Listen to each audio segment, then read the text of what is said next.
Hi, welcome to Expat Chatter. This is Brenda Arnold. Today's episode is called Juggling Work and Family, German Minister Drops the Ball. The German Minister for the Family, Anne Spiegel, has resigned. She failed to perform her job as regional minister during the catastrophic flooding of the Aar River last summer. Instead of attending to the needs of the victims, she went on vacation with her husband and children. She then falsely claimed to have taken part in a video conference during the crisis. I don't excuse this behavior by any means. It was certainly wrong. But I do relate to Spiegel's struggle to balance job and family. I've seen comparisons of her behavior with that of Helmut Schmidt's successful handling of the flooding in Hamburg when he was mayor. I just wonder if he was looking after the kids, too, and the household. I suspect not. My guess is that he was able to dedicate 100% of his energy to his job, while his wife looked after not just the kids, but pretty much everything else in his life. There is a saying that says, "It takes a village to raise a child," meaning that parents should not be the sole authority figures in a child's life. A village consists of aunts, uncles, grandparents, and even cousins who live nearby. Neighbors play an important role too. Perhaps all of these people share in childcare. Even local shopkeepers have a hand in raising children in such an environment. My mother was raised in a small town in rural Illinois where store owners would threaten to tell your parents if you misbehaved. A threat only possible if they indeed knew your parents. I was reminded of this by the recent movie Belfast, where kids are seen stealing in Mr. Singh's shop. He promptly reports them to the police, who turn up at the family home and the kids get in trouble. The neighborhood portrayed in the movie is just the kind of village people imagine would be helpful in raising a child. I used to wax nostalgic at this village idea too. Who could argue with the sensible concept that translates "many hands make light work" into a family context along the lines of "many adults contribute to raising better children"? But this misses the point. Not until I actually had children did I think to ask the crucial question, where is this village? Where did it go? I have no desire to time travel back to the Middle Ages or any earlier date to live in a village.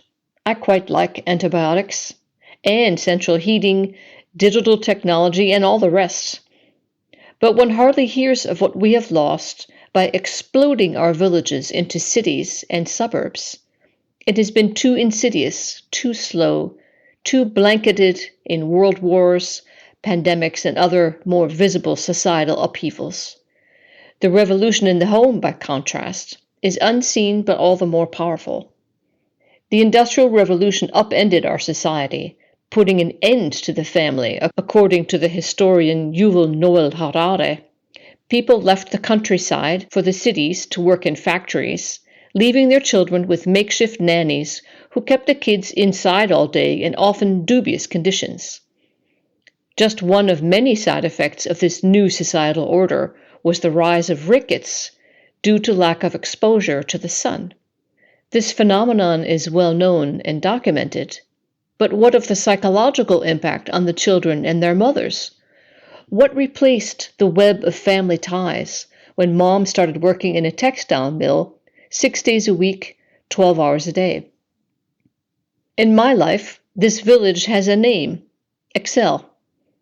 Only with a detailed spreadsheet was I able to track the 1,001 details that made up daily family life. Which day Grandpa was picking the kids up from school, and which days the babysitter was doing it, and when I was able to. Then came music lessons, sports, and as my children got older, tutoring for particularly tough subjects in school. All of these activities had to be chosen and scheduled, and then the kids needed to be accompanied there. It was a logistical tightrope act. And I was only working part-time. Now that my kids are in college, I can forget this nightmarish scenario. At least I could until the other day. Cleaning out boxes, I discovered a large sheet of brown paper, the kind you use for brainstorming sessions, and brown paper mapping in the office. I cringed when I re-examined it, shuddering at the memories it rekindled. It was plastered with yellow post-its and covered with scribbling in thick black, green, and red magic markers, the result of our very own family brainstorming session. The sight of this attempt to comprehensively list up every single task with lines pointing to the designated person responsible brought back the desperation of those days. Drowning in childcare, running a household, and working, I tried office tactics to improve my situation, including this brown paper mapping process, used to identify, define, and assign tasks. What ideas did everyone else have about cleaning the kitchen, cooking dinner, doing the laundry, going grocery shopping? And this did not even include the less obvious, unseen tasks that nevertheless regularly crowd their way into the daily routine. A gift must be bought for Marina's birthday party. Which one, and will it be delivered on time? There's a Christmas gift exchange at school.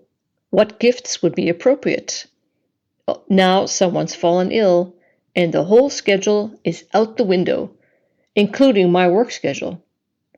And mustn't forget those appointments at the doctor, speech therapist, and parent-teacher conferences. Reviewing this brown paper again, I saw that next to many of the tasks that I typically performed were listed, but there was no new substitute person responsible. These tasks stayed right with me up until the time they disappeared, simply because my children grew up. I can't help wondering what Anne Spiegel's brown paper mapping would have looked like. I bet she had some tasks that didn't get reassigned, and this contributed to her downfall. Our society is still stuck at a place where women try to do it all. A spreadsheet will only get you so far. Thanks for listening, and see you next time.